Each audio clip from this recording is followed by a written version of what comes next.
So some of my patients ask me, do I have jam finger or do I have a finger fracture? How would I know? So, and it's a good question actually. So, if you look on my right, there's actually three images there, A, B, and C. Can you tell the difference?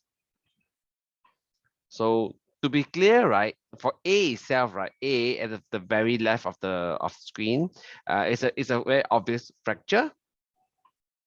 So, but you can't see when you have a finger, you have a jam finger, or when you're just at the moment in time. B down and below is a very obvious finger dislocation. Finger dislocations are very clear, right? Because the bone alignment, the finger alignment has got out of whack. It's just not normal, right? Compared to the other hand. Um, C, on the other hand, is a combination of A and B.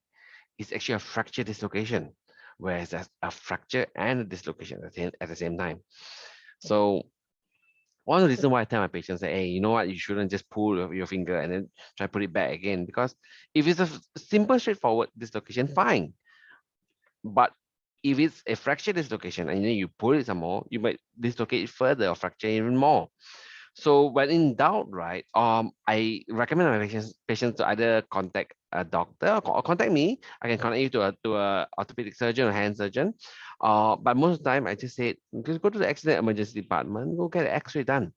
It's the safest thing to do today, right? If you get an X-ray done, because then I can see, then we all can see for clearly, okay, is it a simple sprain? Is it a simple dislocation? Or is it a fracture? Or is it, or worse, a fracture dislocation? So that's why we do imaging, to make sure that it's sorted out and it's clear from the get-go, rather than, making some assumptions. Yeah, most of the time I rather err on the side of caution rather than take unnecessary risks for my patients. So that's how I determine whether it's jam finger or finger fracture. But if a patient is really don't prefer not to go to the hospital, the thing is really very mild, you can ice it, you can wear a splint to protect it, and then you monitor the pain. So normally with anything more severe than a mild sprain, the pain never stays the same, or the pain never always goes up. So to be clear, right, if the person develops a fracture and don't get it treated, the pain always goes up. In fact, not only just the pain goes up, but the swelling will always go up because there's the obvious fracture there, right?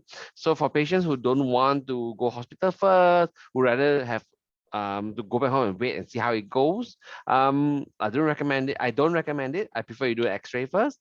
But if you really want to, just ice it, splint it, and then you monitor the pain level. Pain level increases, swelling increases, please go to the accident and emergency department, A&E, see orthopedic surgeon, see a hand therapist, and get it sorted out.